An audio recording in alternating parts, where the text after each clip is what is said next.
Hi, good evening and welcome back to today's newspaper analysis with Roznama by Clat Possible. So let's make a very quick start. Let's begin with this important piece of news. As you know, science questions can be relevant for ALET. They can also come up in Clat. Okay, so there is an important news item about the Union government launching or rolling out free HPV vaccination drives. Okay, so what do we have to know for this? Number one, what is the full form of HPV? So it stands for the human papilloma virus. Okay, HPV stands for human papilloma virus. And what does this virus cause? This virus causes cervical cancer. Okay, so a vaccine for this is something which is very significant and it particularly impacts women. Okay, so this particular vaccination drive is going to be targeted specifically for younger women. What is the name of the vaccine that is going to be part of this drive? It is going to be a vaccine called Gardasil. Okay, so these are the important facts which you should remember relating to this. It is the human papilloma virus, HPV, which causes cervical cancer. What is the name of the vaccine which is going to be used? It is Gardasil. Okay, so that's the first slide. Let's go on to the second and important one from a constitutional perspective as well. So what is this? This says that the Union Cabinet has given its approval to initiate the process to change the name of Kerala to Keralam. Okay.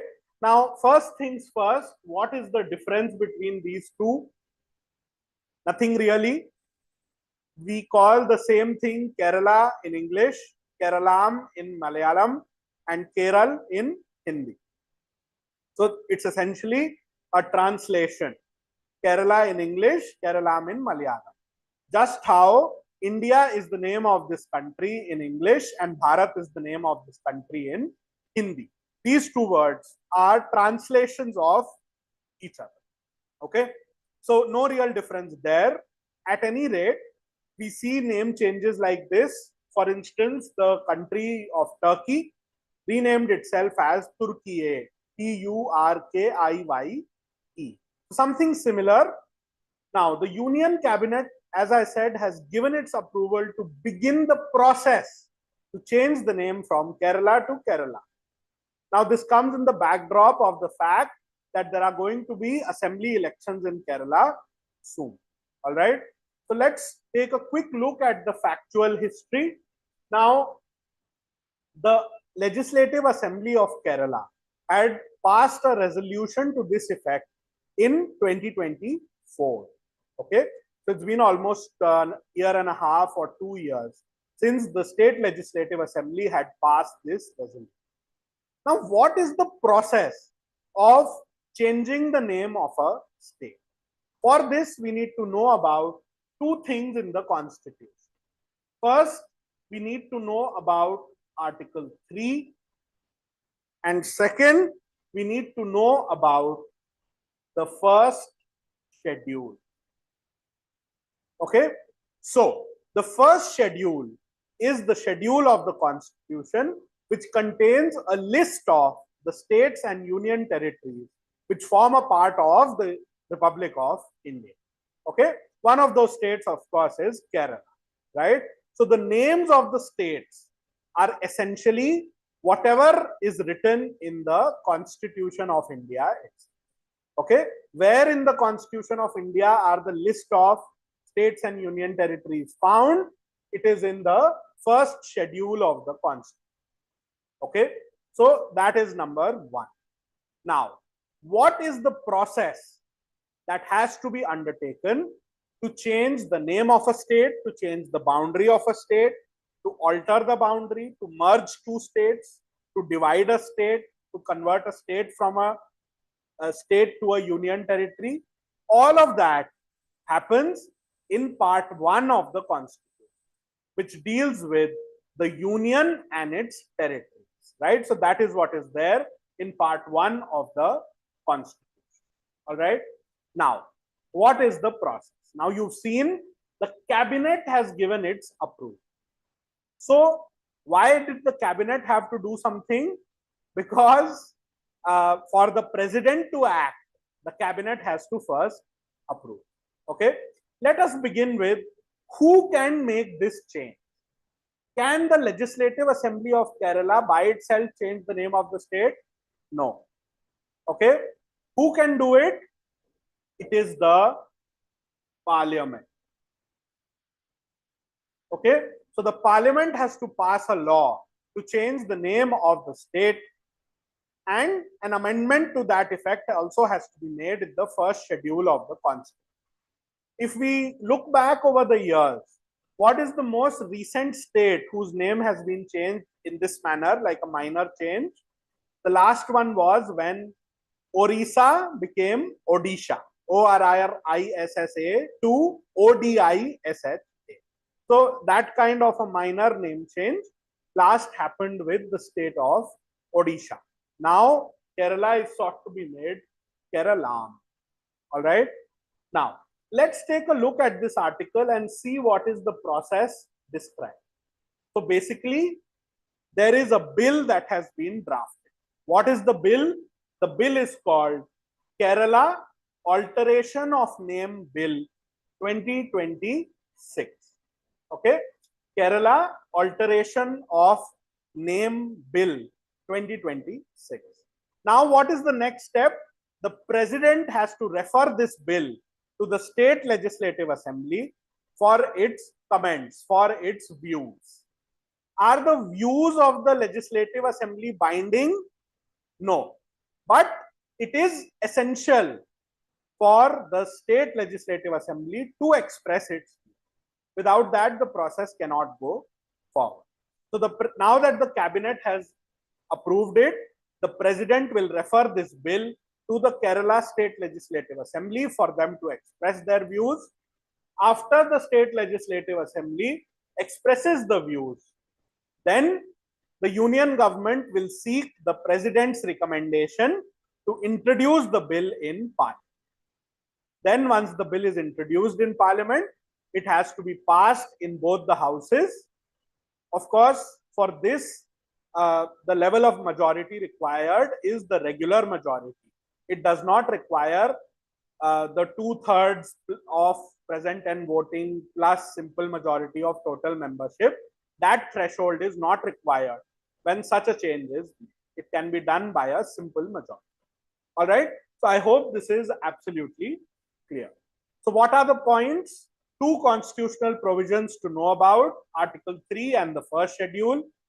Who can change the name of a state? It is Parliament, but after the president's recommendation and after the state assembly has been able to express its view. All right. And the last example of this is the name change of the state of Odisha. Okay. Let's go on to the next one. Just by the way, who is currently the Chief Minister of Kerala? It is Pinarayi Vijayan of the Communist Party of India, Marxist. However, state legislative assembly elections are going to occur in Kerala very soon.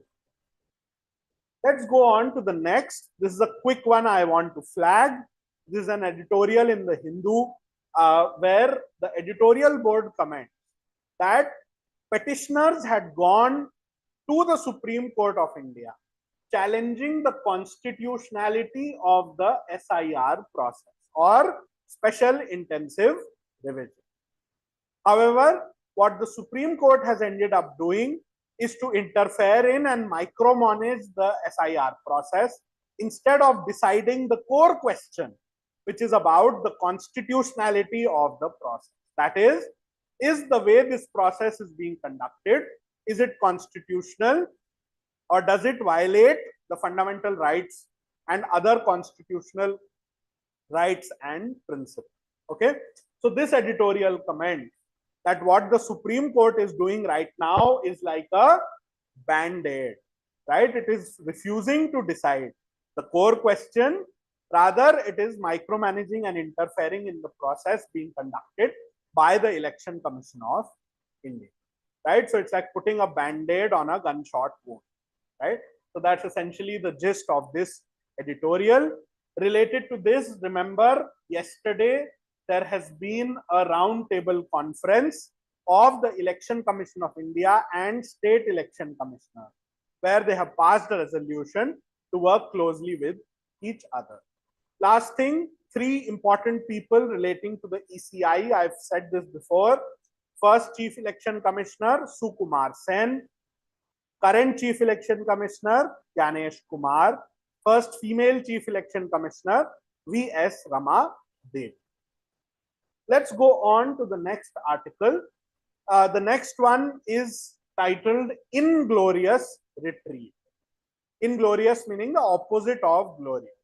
Again, this editorial has been written for the Supreme Court.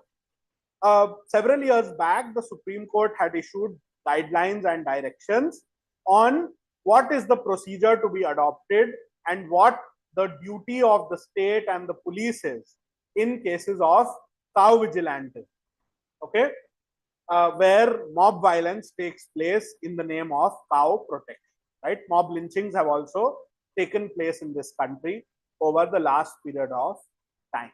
So recently, several people had filed petitions in the Supreme Court asking the court to enforce its own guidelines, and the Supreme Court refused to do so, saying we cannot micromanage these things as they happen all over the country. So that is being described by the Supreme Court, by the editorial board of the Hindu, as an inglorious retreat. That the Supreme Court took a stand by issuing directions, but now it's a retreat and it is not glorious because the court is refusing to uphold those very guidelines. Okay. Moving on, something important that's happening today. We will discuss the outcomes tomorrow once the newspaper comes. But today the Prime Minister is visiting Israel. Okay, and he's only visiting Israel. He's not visiting the state of Palestine, which is an example of the de-hyphenation policy, right? Ma'am would have discussed it before, whereby since a few years ago, India has adopted a de-hyphenation policy, meaning we can have relations and discussions with Israel without pushing it together with the question of the state of Palestine. It's a very precarious moment for the Prime Minister to be visiting Israel. The PM of Israel, Netanyahu, has mentioned the possibility of something called a hexagonal alliance of like-minded countries against Islamic radicalism in the region. I don't know if it's a perfectly good idea to join such an alliance. Beyond that, with the ongoing genocide in Gaza, with the settler colonialist activities of Israel in the West Bank, it does not seem like a particularly fruitful moment for the Prime Minister to visit there. But this is what is happening. India and Israel, of course, have close defense ties. So let's see the outcomes of the meeting. Okay, as you know, we are also a part of the IMEC. So all of these things will be important to take a look at. And just remember this word, which the Prime Minister of Israel has flagged, which is hexagonal alliance or 6-country alliance. So let's see what comes of that. It's simply a speech. Whether we agree with it, whether we join it or not, is something yet to be seen. As you can see, I flagged the word here. So as of now, Benjamin Netanyahu, the PM of Israel, has mentioned countries like India, Greece, Cyprus, but has not mentioned all the 6. So let's see what the outcome of that is. But this term is going to be important. I think we are going to be seeing a lot more of it throughout this year. Moving forward, as we've discussed recently, the North and South Bloc have been vacated. They are set to be converted into the Yuge Yugin Bharat Museum. And the PMO, the Cabinet Secretariat, the National Security Council are all set to move into the Seva. They have moved into the Seva Tir. And this piece of news says that the first Union Cabinet meeting has now occurred at Seva Tir, and they passed something called the Seva Sankalp resolution. Okay. So just keep that in mind. Where are all the other ministries moving? They are moving into Kartavya Bhavan 1 and 2. As you know, the path between the Rashtrapati Bhavan and the India Gate, which used to be called Kingsway, then Rajpath, has now been renamed to Kartavya Bhavan. All right. Moving forward, something relevant. As you know, ISRO has seen a string of failures and setbacks with reference to the PSLV satellite launch vehicle. What is PSLV? It is the Polar Satellite Launch Vehicle. What's the other one called? It is called GSLV, the Geosynchronous Satellite Launch Vehicle. Okay. So, due to the recent failures, ISRO has formulated a high-powered committee of experts in order to investigate this. Who are the people in it? One of them will be K. Vijay Raghavan, a former principal scientific advisor to the government of India, and S. Somnath, former chairman of ISRO. Okay, so keep that in mind. They are going to be submitting a report very, very soon. Okay, and let's do 3 or 4 important things about ISRO. What are those things we always have to remember? Number 1, its precursor, that is INCOSPAR, the Indian National Committee on Space Research. Okay, who is the father of the Indian space program? First chairman of ISRO, first chairman of INCOSPAR, Vikram Sarabhai. And which space center in India is named after him? It is the VSSC, the Vikram Sarabhai Space Center in Thiruvananthapuram, Kerala. What is the main launch site of ISRO? It is SDSC, Satish Dhawan Space Center in Sriharikota, off the coast of Andhra Pradesh. Okay, and where is it headquartered? It is headquartered in the city of Bangalore. Okay, so just a few facts to remind you. Let's move on to the next. As you know, yesterday was the 4th anniversary of Russia's large-scale, full-scale invasion into Ukraine. We've given all of this in detail in the top 5 news stories on the Roznama. So you can visit clatpossible.com, log in and check it out. Okay. Of course, now the war has entered its 5th year. You will remember that originally Russia invaded and annexed Crimea in 2014. It had begun attacks somewhat surreptitiously through rebel fighters or through sponsored fighters. That was called the war in the Donbass, right? That went on for a while from 14 till 22. And then the full-scale invasion of Ukraine by Russia took place in 2022, and it began on the 24th of February. So now a full 4 years have been completed, and the war in Ukraine, the invasion of Ukraine by Russia, has entered its 5th year.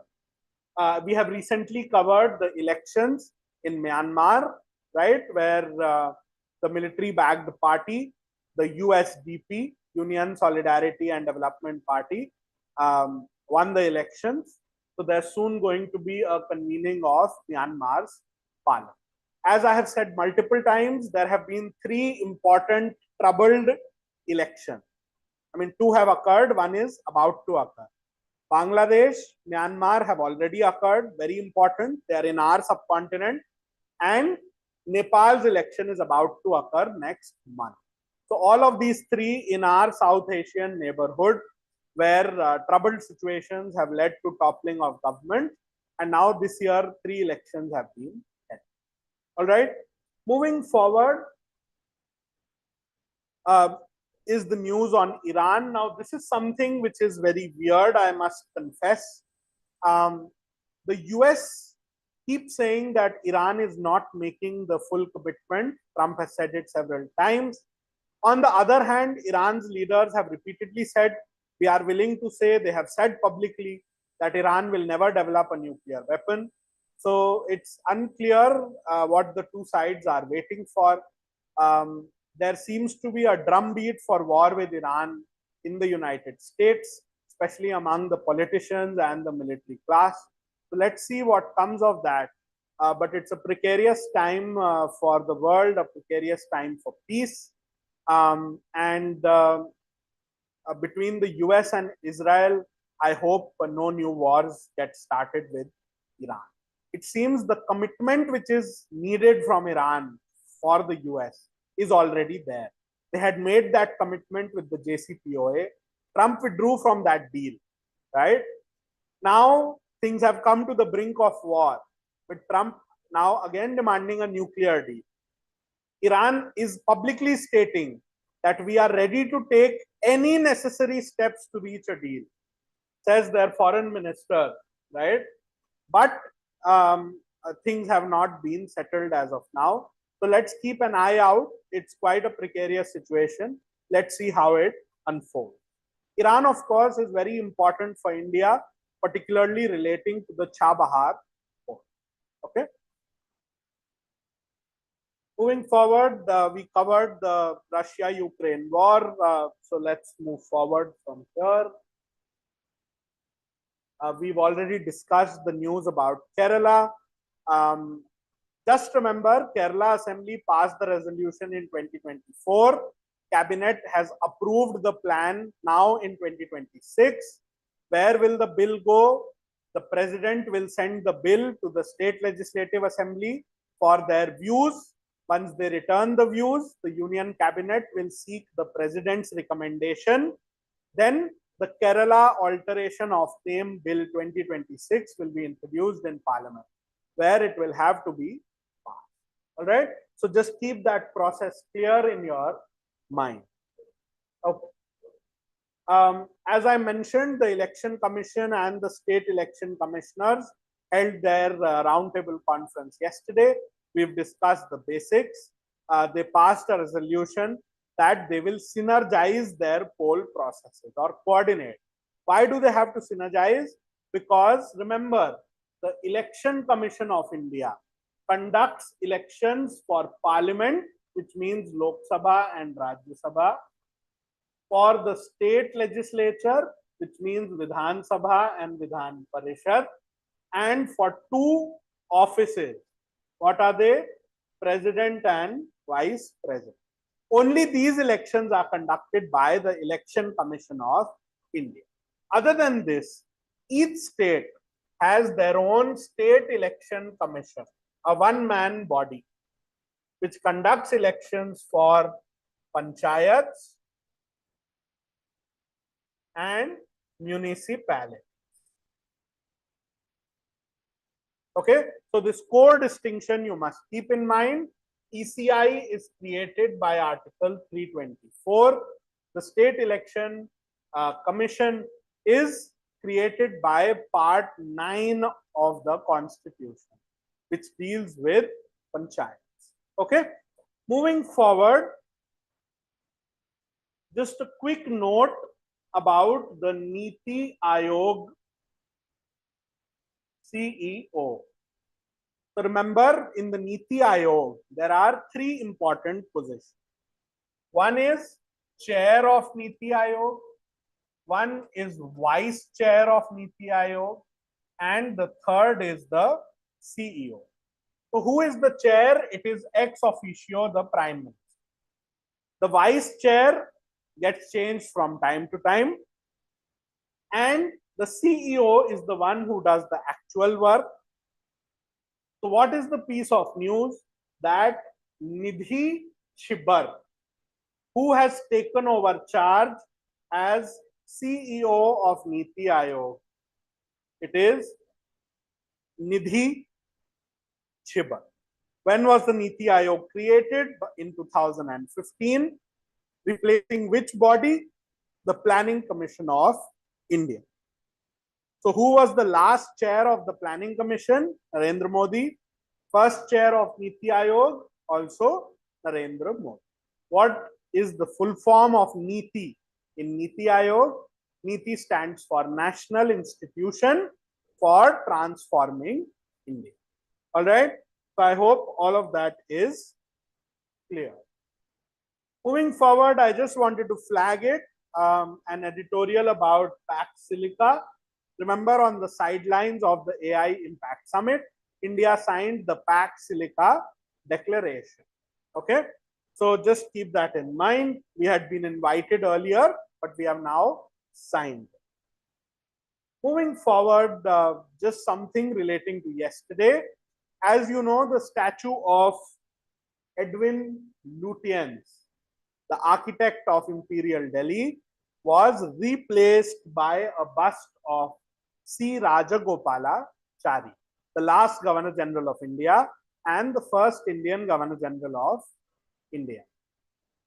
So these couple of articles and editorials essentially relate to that. One saying that, you know, Rajaji may not have approved of this change and so on and so forth. I just wanted to flag it for you to remind you about this piece of news. They held the Rajaji Parv or Rajaji Utsav, and on that occasion, where is this statue? In the Rashtrapati Bhavan. Who was removed? Edwin Lutyens. Who was put in its place? C. Rajagopalachari.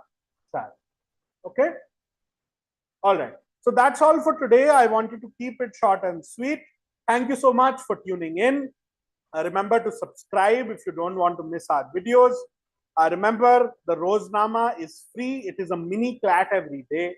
You get to practice questions on each day's editorials, each and every day, on the same day. You get to practice English, CR, AR, GK, legal reasoning, and quantitative techniques. You also get the top 5 news stories of the day, this video, and daily vocabulary practice. So you can go to clatpossible.com, sign up. It's simple, it's free, and it's highly useful. So hope to see you all tomorrow evening. Thank you and good night.